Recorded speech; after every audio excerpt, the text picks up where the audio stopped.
fight could really be a major fight that a lot of people are looking to see. When did you know that? When the people start talking, and obviously everybody around try to make this fight. I say, look, it needs to be big. This fight doesn't happen if you're never born, right? You made this fight happen. Why this fight? Not me, it is who behind me. I like Crawford, get right to it. Why? Because he's like the first time you went from regular TV, which you've been doing a long time, to 3D. He's different. Really, that's the simplest way I can say it. Veteran boxer Gabriel Rossadu warned beforehand that Crawford would need to be extremely cautious against Canelo. Given the Mexican star's history of battling naturally bigger men, that prediction played out in the exchanges that unfolded during the bout. Canelo's comfort against physically larger opponents became evident as he absorbed shots with composure and responded with heavy counters. For Crawford, the challenge was navigating that experience while still asserting himself. Rossado's words underscored the razor-thin margins in a fight where size, skill, and strategy all intertwined on the grandest stage. Full event. Fight. You know, I take this fight because you can see how big is this fight, no? The beginning when they say, hey, you thinking about fight Crawford, I say, never thinking about that. But you can realize how big is this fight, no? Mexican, always Mexican versus USA is big. And two of the best pound per pound. And I think this fight is huge and means a lot for me. When did you realize, when did the moment hit you that this fight can really, really be big? This fight can really be a major fight that a lot of people are looking to see. When did you know that? When the people start talking, and obviously everybody around try to make this fight. I say, look, it needs to be big, right? Because Netflix, Riyadh season, everybody interested in this fight. So that's when I realized how big is this fight. Crawford felt like initially you needed some convincing because you thought it was a lose-lose proposition, whereas you're fighting the smaller guy, and if you won, you wouldn't really get any credit for it. Was that what you were thinking? Yeah, but if you think well, I've been in that position before. UFC President Dana White, speaking as both a promoter and fight fan, described the event as the biggest boxing match of modern times. With 65,000 tickets sold, the atmosphere was nothing short of electric. White called it war, not just a fight, and the action in the ring lived up to that description. Every exchange was greeted by thunderous roars, and the fighters delivered a contest that felt monumental from start to finish. The sheer scale of the event highlighted its place as more than just another title bout. It was a cultural moment. My country and my boss, you know? But really, if you look at as a business, this fight will not happen if we are not involved. As Riyadh season, Saudi Arabia, this is true. Because even with what the relationship with Netflix, and we are very happy about it, still this fight costs more and more. Speaking of cost more and more, for everyone who watches, everyone already has a Netflix account, so they're not paying anything extra for it. Yeah. You, however, are the guy who just paid hundreds of millions of dollars for a pay-per-view fight that you wanted to see. So people like to get their money's worth. What do you want to see from this fight? First, not what I want to see, but all the people around the world, and you are fans of boxing, want to see. It's taken too long, but thanks God, without the support behind me from my government, my leaders, the Crown Prince and the vision, and without the love of the fans, we will stop not complete. This is what push us. This kind of fight, special Canelo Crawford, I want to explain it to you exactly why it is important and the fight of the century. Canelo is the biggest name in boxing now, and Crawford undefeated and have the chance to be undisputed for the third time. Maybe this is the last fight for Crawford, And for Canelo, it's mean a lot for his fan in North America and South America and all the world. He doesn't want to get... Broadcaster and analyst Simon Jordan highlighted the extraordinary consistency and longevity of Canelo Alvarez's career. He reminded audiences that from his teenage years, when he first burst onto the professional scene, to becoming one of the most bankable pay-per-view stars in the sport, Canelo has carried the weight of expectations and delivered time after time. Jordan emphasized that not many athletes in boxing sustain their place at the very top for more than a decade. Yet, Canelo has managed to do so across multiple weight divisions. The fight itself served as a testament to those remarks. Canelo's ring intelligence, his ability to remain calm under pressure, and his knack for capitalizing on even the smallest openings reaffirmed why he is considered one of the greats of this era. Every adjustment he made during the exchanges reflected a deep well of experience that few opponents could truly match. As new champions continued to rise, Jordan's observations made it clear that Canelo's longevity stand apart. It reminded fans worldwide that sustaining dominance against bigger, younger, and fresher opponents is a rare accomplishment. In that sense, the fight reinforced his legacy as not just a champion, but a generational figure in boxing. Back in the day, I used Betamax, and then that was good. It was cool. VHS, VCR, all that stuff. I still got them, actually. And all of a sudden, digital came around. There you go. He's digital, really. And I'm not knocking Canelo for all the people out there that, you know, want to pull their arrows now and start slinging shots at me. Hey, that's okay. That's fine.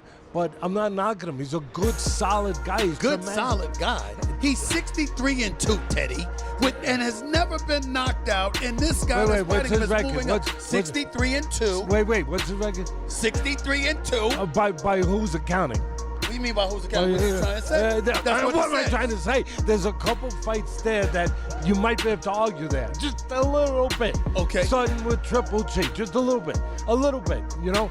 I mean, you're insulting him a little bit. You know, like in a movie with De Niro. I'm not insulting him. I'm pointing out the facts. But here's my point to you, Teddy. He's 63-2. Lara, how about the Lara fight? Hold on. You want to go back further? Okay. What about Madrimov with Crawford? I'm just saying. No, question. he beat Madrimov. He didn't look the way we want him to look. Okay. Because stepping up for the first time to that weight class, he didn't look the way that we wanted to say, oh my God. Stay with me. Let me ask you this question. And Madrimov was not getting the credit for the kind of fighter that he was. But let me ask you a question, Teddy Atlas. He didn't look the way you wanted him to look, moving up from 147 to 154. Now he's going from 154 to 2 weight classes to 168 against a guy who's 11-0 at the 168-pound limit and is entering his 12th fight undefeated and has never been knocked out. Yeah, VHS digital. Did you worry about that jump when you went from VHS to digital? No, you just said we're at digital now, and it looks good. It looks really good, and you look great. No, you do. I appreciate it. Thank you so much. You look tremendous. But I'm just saying, listen, I believe in Crawford too, and I believe that Crawford is one of the top 2 fighters on the planet. But he is moving up 2 weight classes, and when people look at him going up against Canelo, here's what they're saying. He's got to keep his distance. He's got to hit, stick, and move. He can't stay in front of him. Canelo Alvarez, the 4-division world champion, entered the fight with his future already mapped out. He has stated openly that he intends to retire within the next 2 years, having already achieved virtually every goal a fighter can dream of. From unifying titles to headlining massive stadium events, Canelo's legacy is secure. Against Crawford, his performance reflected not only his enduring ability, but also his desire to cement his place as one of the sport's immortals. His focus was no longer on what he could win, but on how he would be remembered when the gloves finally came off. You think you'll box? I don't know, maybe 2 more. 2 more years? Yeah. Is there anything else that you want to accomplish that you haven't yet accomplished? I already accomplished everything. So there's and I did nothing- everything in boxing. Yeah. So I'm fine. When this is all over for you, maybe in 2 years from now, what do you want to be remembered for? One of the greatest fighters in the boxing history. That's why I'm here. That's why I start boxing. So I'm doing good. I think you've already accomplished that. Yeah. Renowned trainer and analyst Teddy Atlas, speaking alongside ESPN host Stephen A. Smith, had praised Terence Crawford even before the opening bell of the historic clash. Atlas drew a striking comparison, describing Crawford as the boxing equivalent of a leap from 3D to digital, a metaphor meant to capture his unique sharpness and elevated skill set. According to Atlas, Crawford's adaptability, precision, and calm demeanor set him apart from almost every other fighter in the sport today. When Crawford stepped into the ring, that prediction did not feel exaggerated. His ability to seamlessly shift between orthodox and southpaw stances, to read his opponent within moments, and to adjust with remarkable speed highlighted why many analysts had placed their confidence in him. His composure under the brightest lights against one of the most decorated champions of the era underscored his evolution as a complete fighter. For audiences worldwide, the performance embodied exactly what Atlas had described: a fighter redefining how the sport is approached at the highest level. Crawford's showing was more than just about landing punches. It was about advancing the art of boxing itself, leaving fans with the sense they were witnessing a new chapter in the sport's legacy. Canelo's achievements speak for themselves. You see, he's been around a long, long time, 20 years as a pro, and he's beat some of the best fighters out there for sure. I think that Paulie there is referring to him avoiding Benavidez, the fight that everyone's wanted to see and wanted to make. He's been picking and choosing his own opponents, and he has had some easy options. And he gets an opportunity to go in against Terence Crawford, or Terence Crawford gets the opportunity to go against him. Look, whatever way you want to look at it, I think that you cannot deny how good Canelo has been. He has adapted, he's had to adjust. He now, he stalks forward, he hunts his prey, but he single shots to the body, single shots to the head, and that's why I think timing for Terence Crawford here could be Duke, me and Spencer have got Terence Crawford. How do you think this fight is won and lost? Yeah, I think this fight is won for Crawford by sticking to his boxing, which he does beautifully. From the outset, I thought Crawford would win this fight, simply because you're in our game. He's a great boxer, right? He switches from left to right effortlessly. He's a good stayer. He's got that spite that you need as a champion.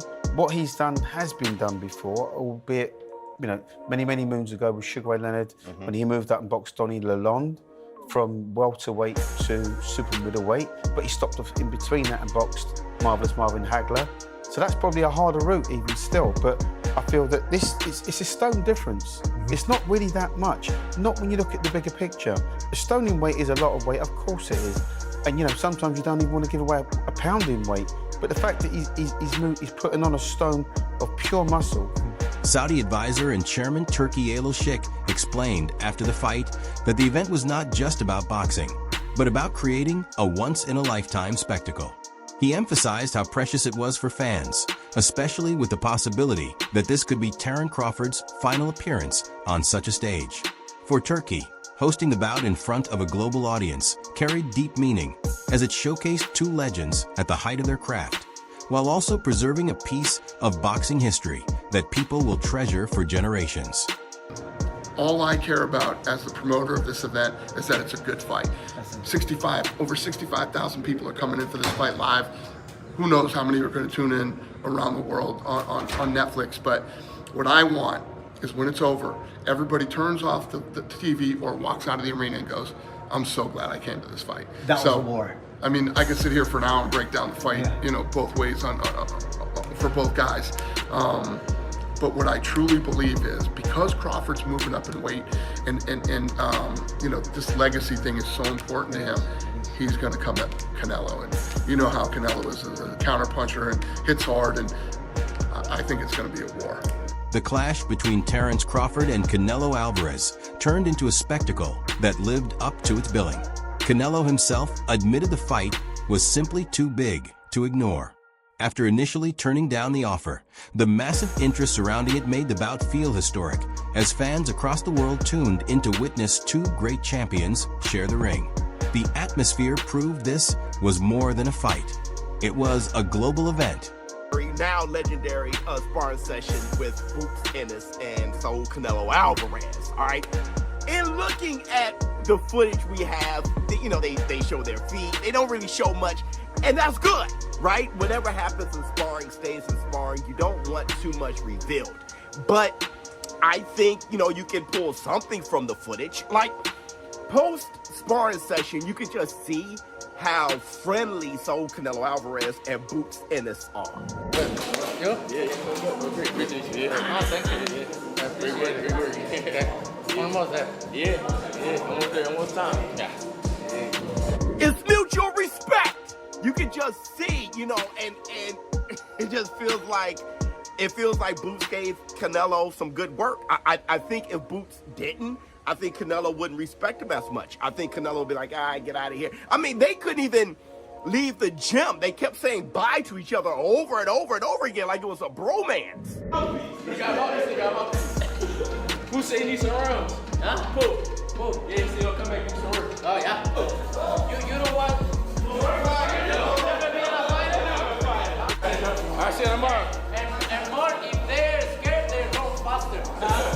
If they are scared, more faster. Bruh, you know what that is. You know what that is. It's like if somebody whipped your ass and like, all right, then, boy, what? Wait. Former super middleweight champion Caleb Plant, who once faced Canelo in the ring, spoke highly of Terence Crawford in the lead-up to the fight. Plant described Crawford as ridiculously strong and powerful, and the fight validated that statement. Crawford's punches carried real weight even at a higher division, and his physical presence ensured that Canelo could not simply walk through him. Observers noted how Crawford's blend of precision and unexpected strength allowed him to command respect from one of the most durable fighters of this generation. Tell you what I think is best for each fighter, and I think, you know, if I was able to give my advice to Terence, it would be, I think that he should box on the outside, or I think he should be all the way inside. Wait, all the way inside? That would sound like, no, you don't want to be on the inside because, like, Canelo could land body shots. Yeah, but Terence is a great inside fighter. He's ridiculously strong, and I think the most dangerous place for Terence to be would be in the mid-range, chilling this far from Canelo, at this distance, where Canelo is able to get a lot of leverage and be really explosive, as opposed to what I did to Trevor McCumbee, where I stepped all the way to the inside. And, you know, do you want to be this far away from a baseball bat, or do you want to be this far away from a baseball bat? This, here. Exactly. They can't extend. They can't gain the same momentum. And just fighting on the outside, sticking, moving, running around, moving around, using his legs for 12 rounds could be a lot. Where, as opposed to him being smart on the outside and moving, and then picking his times and getting all the way to the inside and going to work, and then going all the way back out, all the way back in, all the way back out. But I think chilling at the mid-range with Canelo could be dangerous. Boxing commentator Showbiz the Adult reflected on the sparring footage between Canelo Alvarez and rising welterweight star Duran Boots Ennis that surfaced in the build-up to the fight. Although only short clips were made public, those exchanges have now taken on historical significance in light of Canelo's performance under the bright lights. The sessions were seen not just as practice, but as a sharpening ground where Canelo tested himself against one of the sport's most explosive young contenders. Even in limited glimpses, the footage hinted at the intensity and precision Canelo carried into training camp. Andis, widely regarded as one of the most dangerous rising talents, gave Canelo the kind of looks and resistance that only further refined his readiness for the main event. After the bout concluded, many fans and analysts revisited those sparring clips, viewing them through a new lens. They became part of the larger story of how Canelo fine-tuned himself for a contest build, as one of the most important of the modern era. In hindsight, that sparring session has been etched into boxing lore as a rare glimpse into greatness. Years, he's adapted to the weight. It's his natural weight. You know what I'm saying? So, you know, Crawford gotta be real careful in the middle rounds. And I've heard you say this before. Look, it doesn't matter if you're sparring with heavyweights in sparring. If you're sparring with 68-pounders, 75-pounders in sparring. When you get clocked with them 10 ounces with no headgear on, it's a different game, a different story. Drop down on that for us for a second. What is so different about it? Is it just a jolt? Is it a shock? What's the difference? It's different just because it's just a pop. You know what I'm saying? You know when you're sparring heavier guys, it really, it means something, but it's 16-ounce gloves and it's a headgear. So it's not the same effect. But you know what I'm saying? And Crawford and Canelo being the same size right now and the same height, people go, oh, well, it's even.